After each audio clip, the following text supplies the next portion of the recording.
Assalamualaikum warahmatullahi wabarakatuh, Lur. Semoga masih dalam keadaan sehat semua. Hari ini saya ajak kalian untuk jalan-jalan melihat desa yang berada di Kabupaten Banjarnegara. Ini adalah akses masuk pertama. Kita masuk ke desa Kebanaran. Ternyata di sana juga ada makam Ki Ageng Penjawi Kedung Lumbuh. Nah, jadi kita akan masuk. Ini namanya adalah desa Kebanaran dan dusunnya adalah Kedung Lumbuh. Ini menurut penjelasan beberapa teman dan keterangan dari Google Map, di sini itu rumahnya hanya ada 6 rumah, saudara-saudara. Jadi berada di pinggiran Kali Sapi dan itu hanya ada 6 rumah di dalam. Nah, tapi kalau kita masuk ke sini pertama kali kita akan disuguhi dengan gapura. Ternyata di dalamnya itu ada makam. Ini adalah jalan menuju ke desa Kedung Lumbuh, desa Kebanaran, Banjarnegara, kecamatannya Wanadadi, teman-teman. Jadi ini adalah makam. Sebelum kita masuk ke jalan dusun ini, ternyata di sini ada makam yang kalau menurut saya sih ini sedikit memang banyak orang-orang kesini karena bangunannya seperti orang Cina ini ya, yang depan. Terus di sini juga ada bakaran kemenyan, Lur, sama bunga. Mungkin ini bentuk salah satu bentuk penghormatan juga kepada orang-orang yang sudah meninggal. Terus kita juga akan melihat, teman-teman, makam yang ada di dalam ini karena makamnya juga menurut saya sudah tua ya. Jadi untuk maisan itu juga terbuat dari kayu dan juga rumah-rumahnya juga terbuat dari kayu. Ini, teman-teman. Jadi ini adalah makam yang juga makam umum, juga makam dari apa yang tadi saya sudah sebut di depan, teman-teman.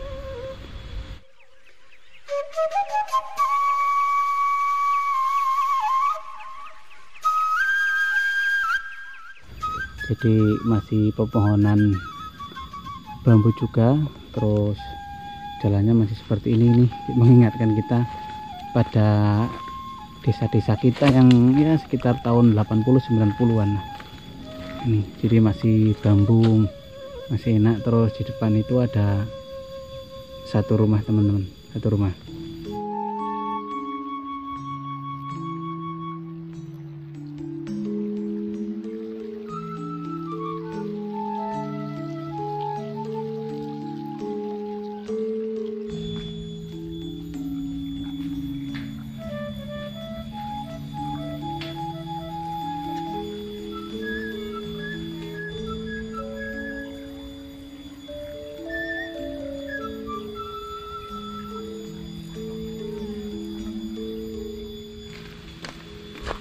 Nah, ini adalah rumah pertama dari dusun Kali Lembu ini, teman-teman. Jadi untuk masuk juga jalannya juga masih tanah ya, di atas masih tanah.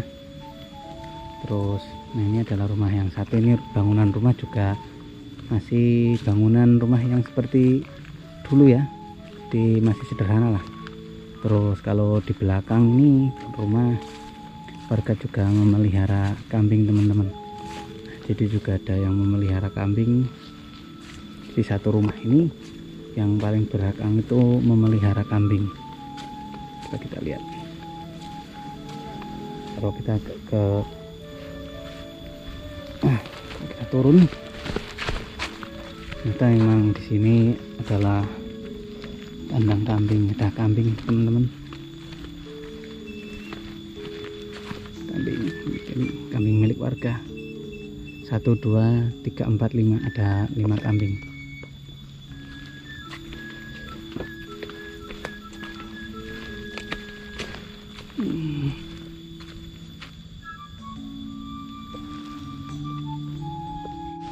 Nah, untuk air bersih juga masih menggunakan sumur ya. Jadi di bawah itu juga masih ada sumur dan tempat untuk mandi, teman-teman. Jadi masih menggunakan sumur itu di bawah. Terus ini adalah di belakang rumah. Jadi memang di daerah sini memang menurut saya sangat terpencil ya, teman-teman. karena aksesnya juga masih tanah, terus akses air bersih juga sedikit susah, mungkin karena warga juga masih menggunakan air sumur ya.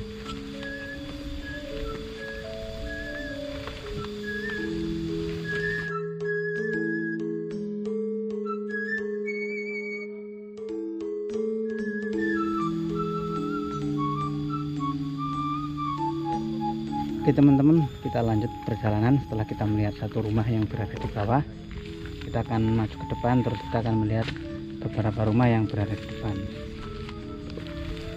Nih, jalan akses menuju satu rumah ke rumah lain itu memang masih seperti ini. Jadi beruntunglah kita yang tinggal di desa dengan akses yang baik, ataupun di kota dengan akses air bersih yang baik dan juga akses jalan yang baik. Beruntunglah, karena kalau kita melihat di sini akses untuk antar satu rumah ke rumah lain itu memang seperti ini teman-teman. Jadi masih tanah. Kalau kita ke depan, nah kalau kita ke depan itu masih ada dua rumah ya, satu dua. Nah, kita lihat, nah di depan.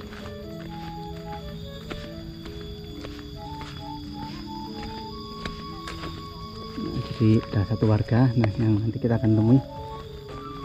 Jadi ada dua rumah, ini satu, terus dua rumahnya juga sederhana teman-teman.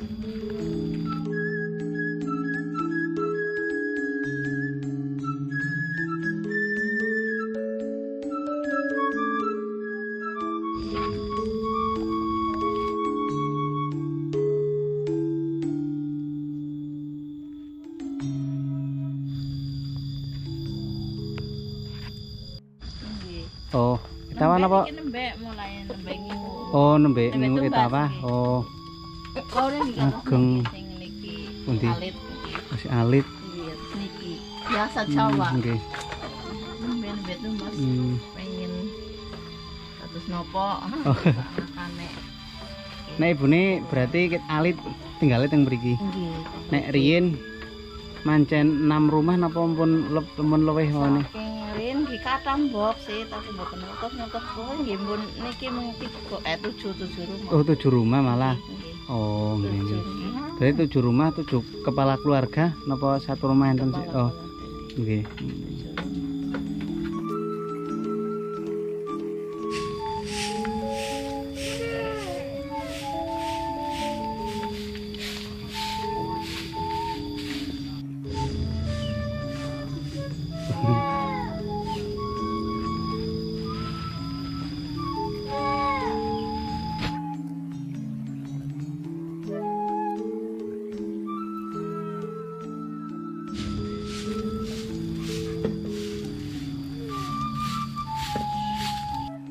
Jadi aktivitas warga di sini juga ada yang membuat keranjang untuk pindang ini teman-teman. Jadi menggunakan bambu. Selain juga beternak kambing, juga kesibukan sehari juga menggunakan bambu digunakan untuk membuat keranjang pindang. Contohnya atas pun ibu. Nah, jadi ini teman-teman. Jadi kegiatan sehari-hari juga ya menggunakan ini. Ternyata yang membuat di sini ada satu orang yang membuat ini pabrik. Jadi memanfaatkan pohon-pohon di sekitar, salah satunya adalah bambu untuk menggunakan dibuat untuk tempat pindang. Nek semanten harganya pinten Bu? 100 perak nek setunggal. Oh nggih. Biasanya enten sing mundhut mriki berarti? Enten Oh, jurakane enten. Oh. Enten penampunge. Penampung, nggih nggih.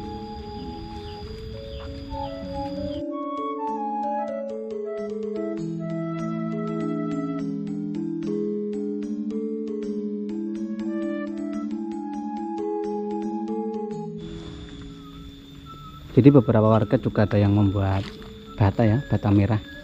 Ini tadi seperti yang di pelang yang pertama masuk ke desa itu ada banner ukuran sedikit kecil, ada tulisan untuk produksi bata merah. Ternyata di sini juga ada satu, dan ada 3 warga yang sedang bersantai setelah seharian membuat bata, nggih Pak. Ini santai, ini bata merah. Jadi kalau sudah bekerja mereka santai di depan rumah. Ini sekitar jam 1-an. Nah, Kalau di depan ini ada bata yang memang baru dibuat ya. Ini baru dibuat batanya. Ini belum dibakar, biasanya dibakar. Ini prosesnya adalah dicetak terlebih dahulu, terus dikeringkan, setelah itu baru dibakar menjadi bata merah. Nah, seperti itu yang dari depan.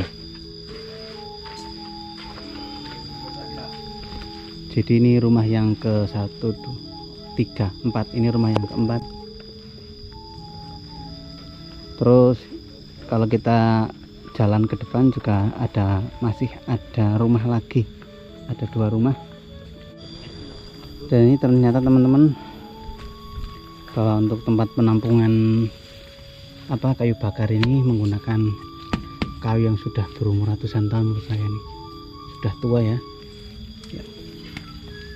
Ini sangat-sangat tradisional teman-teman. Di rumahnya untuk tempat untuk penampungan kayu bakar ini menggunakan rumah kecil seperti ini, tapi menggunakan saka yang sudah ukurannya sudah lama ini teman, menggunakan kayu ini kayu keras, luar biasa. Ini kalau di belakang rumah juga seperti ini teman-teman, jadi masih sangat sederhana sekali.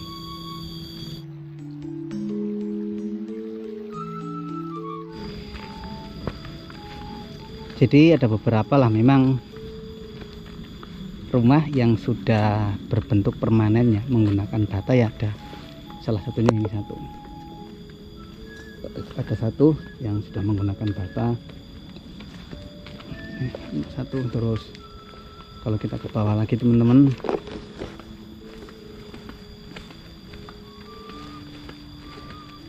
kita akan kelihatan kali sapi. Juga ada satu rumah lagi. Nah ini rumah yang terakhir ya. Ini rumah yang terakhir juga sudah permanen. Terus di sampingnya juga ada lele. Nah ini adalah kolam lele. Ini juga kolam lele. Ini mungkin kolam lele untuk pembibitannya karena masih kecil-kecil. Nah ini mungkin karena akses airnya tidak begitu lancar sehingga diputuskan untuk menggunakan kolamnya itu untuk kolam lele karena tidak membutuhkan air yang lancar. Terus ini juga rumah yang sudah permanen. Kalau ke sana nanti kita bisa ke Sungai Kalisapi. Nah kita coba lihat yang jalan sini dan lihat sungai yang ada di depan.